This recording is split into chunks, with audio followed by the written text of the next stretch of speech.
Good afternoon, everyone. It's very good to be with you once again. So, this afternoon, what do we want to look at? Well, it's a bit of a little character study of Samson, just a bit of a reminder for some of us in the room, an introduction for those who haven't looked at Samson before.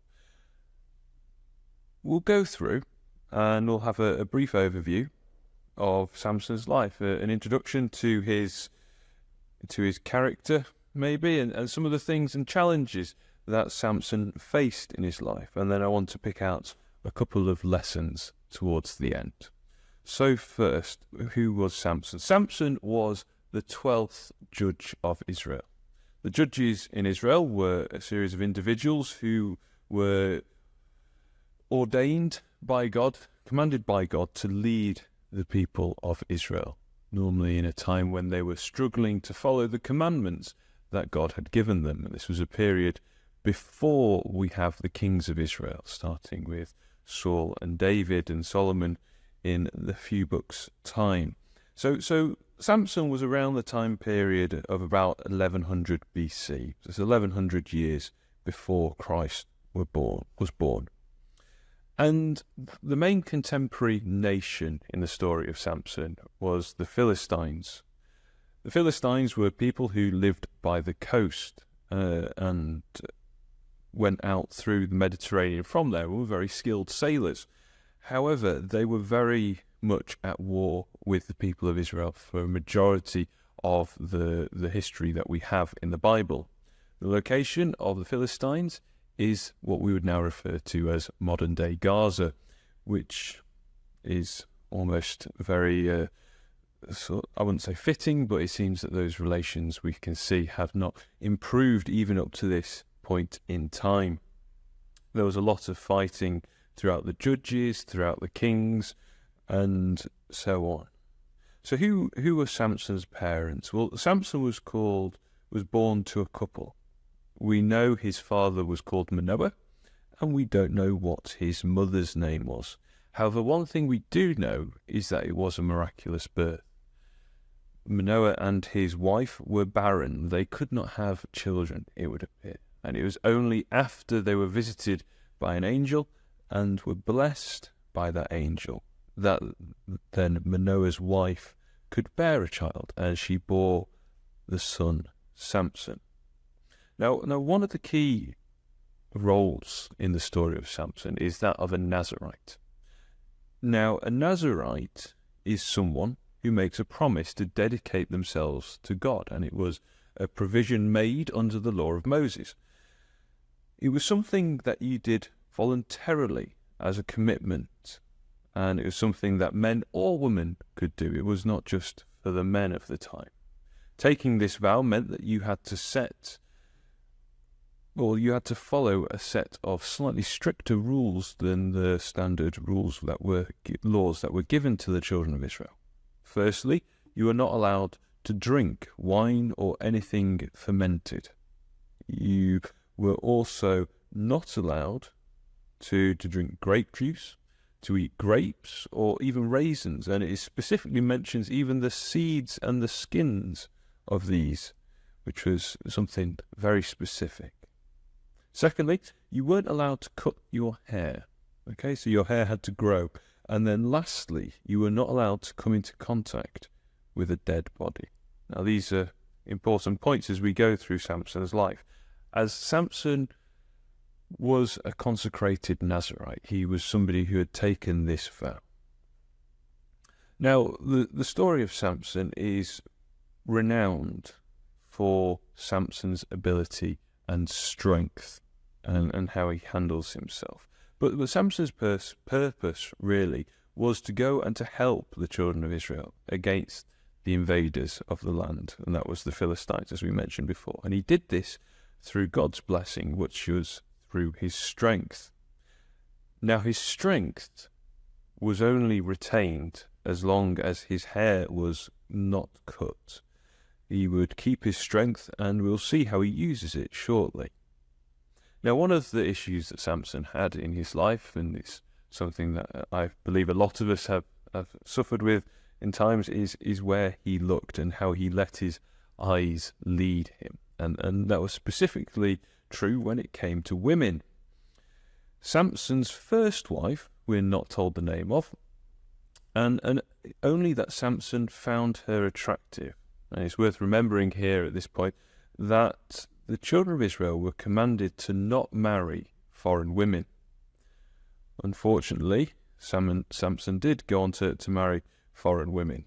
But here we have Samson who goes and he goes down to see his new wife. And at a party, Samson starts to tell a riddle. Now, this riddle is based around a series of events which have just occurred. He, on the way to Timnath, which is where his wife was, went, and as he was on his way down, a lion jumped out. And blessed with the strength of God, Samson was able to kill the lion. It says he tore it apart like a baby goat. And after he'd come and passed back again, he saw that the carcass of the lion was indeed home to a colony of bees, and they'd produced some honey. And from that, we get the world's longest-running advertising slogan, from Lyle's Treacle, which I'm sure you'll have seen, where there is a picture of a lion with bees floating around it. Now, I know recently in the press there was a little article that they were actually updating some of their tins for the first time in, I believe, something like 200 years or something like that. But this is where we get the advertising, out of the strong cometh forth sweetness, I believe it is, if I've remembered it correctly. And coming back to the story, back to the party that Samson was at, he tells this riddle, with the answer being that it is honey out of the lion's belly. Now, the only person who ever really could know the answer to this riddle was Samson. He was the only one who had seen it. He was the only one aware of where this lion's carcass was, it would appear. However, he did tell his wife, and the men at the party threatened his wife, and if she didn't find out the answer, they would burn her father's house. So she did exactly that, and tricked Samson, so that he would tell her the answer. And this made Samson angry, because, of course, at the end of the week's party, the men came and told Samson the answer to the riddle, and he knew that the only way that they would have been able to find this out if they had used underhand methods.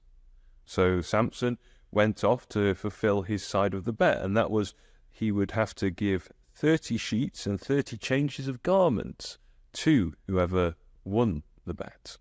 He was fully expecting, I believe, to have a new wardrobe at this point. However, instead he had to go out and source this himself. And he went to a Philistine town, Ashkelon. And it was through the power of God there that he killed 30 men and took their clothes and gave them to the people who threatened his wife. Unfortunately, after this, he returns to Israel, and his wife is given to another man. And we come on to the next incident. Samson returns back from Israel to find his wife has gone. Understandably being quite angry now, he then goes and catches 300 foxes, ties their tails together in pairs, and puts a lit torch in each of the tails, so that the foxes run through the Philistines' crops, and they are burned. As a response to this, when he's returned to Israel, the Philistines come to the leaders of Israel and say, no, Samson is too much of a problem. You need to give him back to us. He must be punished. And Samson agrees to be given back to the Philistines. However, the rope he is tied with, he breaks when he is returned, and with the jawbone of a donkey, kills 1,000 Philistines. And from there, we are told that Samson ruled Israel for 20 years. However, Samson's troubles with women unfortunately continue, as he then goes to see a prostitute in Gaza. And when the Philistines found out, they plotted to kill him in the morning. However, at midnight, Samson got up, walked to the city gates, took the gates, frame and all, with him, and carried them away to Hebron in Israel on top of a hill. This is about 40 miles. And this is quite symbolic of the role that Samson is playing. To take a city's gate demonstrates that you have conquered or won. And really, this is Samson here demonstrating to the Philistines that each time they have tried to conquer him, they have failed, and he has in fact been successful, and it is through the strength that God gives him that he is doing this. So then we come to Samson's second wife, and again the Philistines approach her. Samson's second wife is Delilah, and this time they realized that without removing Samson's strength, they would never defeat him. They could never overcome that power, and they wanted to find out how. So they went through his second wife Delilah and tasked her to tell him what his strength was, where that strength came from. And we go through a series of events where Samson is obviously very aware that he needs to keep this a secret. However, his wife each time tells the Philistines the answer that Samson gives him, and each time it is a different answer, which is not correct, and Samson is still very strong when he wakes up, and the Philistines who have tried to capture him have to flee. Eventually, though, this persistent, I think we would call it nagging nowadays, continued, and Samson caved and told Delilah the secret. And that secret was that it was his hair. And guess what? She then goes and cuts his hair and takes that strength away from him. So when the Philistines come in the morning, they have Samson, who is weak and without the strength that God has blessed him with. And they capture him. And they torture him. And part of that is his eyes are removed, and he is made to grind grain in a prison, round and round. And prison life continued. However, Samson was just a man. And just like any man, his hair began to grow. And with that, so did his strength once again. So the leaders of the Philistines had a big feast to their god Dagon, to show off that they had, in fact, conquered the Israelites and the God of Israel. And we know that is not the case. And at this feast they brought out Samson. And Samson got the man who was leading him to take him to the main columns of the temple that were holding what would appear to be the roof and the structure up. And as Samson is placed in between the columns, he lays his hands on the columns and prays to God to give him the strength to do one final act. And God blesses him, and with that final act of strength, Samson pushes over the columns and kills 3,000 Philistines, as well as himself. And that is, very briefly, the story of Samson. But what are some quick lessons we can take from that? I think the first one is to be very careful with what our eyes see. As we can see there are several times in the story of Samson where we are told that Samson sees something and it is nice, or it is good to look at, and then he goes and does it. And he gives in very easily to the lust that he sees. That is a very human emotion. I think we're all very guilty sometimes of walking past a shop and seeing something nice, or maybe some advertising popping up online and thinking, oh, that's quite nice. But we have to be very careful where our eyes lead us. With Samson, it led him to some positions where he was not in a godly position. He was not somewhere that God would have approved of. He gave in to the temptations. However, with us, we have to be the same. We have to be very careful of what we look at, what we spend our time looking at. And is it something that the Lord would want us to be looking at? Secondly, the gifts we are given come by God's blessing. And this should be something we acknowledge in all aspects of our lives.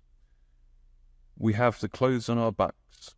We have the lovely food that we had before.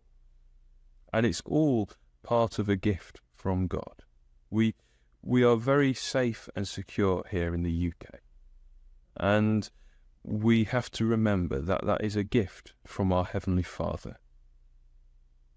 However, we have one incredibly special gift, that we are given, and that is the Bible that we have in front of us. The stories that we have in the Bible. Through this gift, God has given us an opportunity to live in his kingdom. His kingdom, which is a place which will be set up on earth, which will be a place where there is no sin, no suffering, no disease or sadness. As we look at the world around us, especially in the Middle East and the conflict that's going on in Gaza at the moment, we can see the trouble and the pain that is caused by man. However, the opportunity that God gives us is a place in a kingdom where none of that exists. And just like Samson had his strength as a gift from God, and was or should have been very thankful of it in the situations that he was in, we have this opportunity now where we have peace and safety to be able to look around and plan for the future and take advantage of the Bible that we have in front of us and the gift that we have in front of us, so that we can, if we follow God's commandments in the Bible, be part of it. And just as Samson was just a man, so are we, just men and women. And we have a similar gift. And I want to leave you with that. Thank you.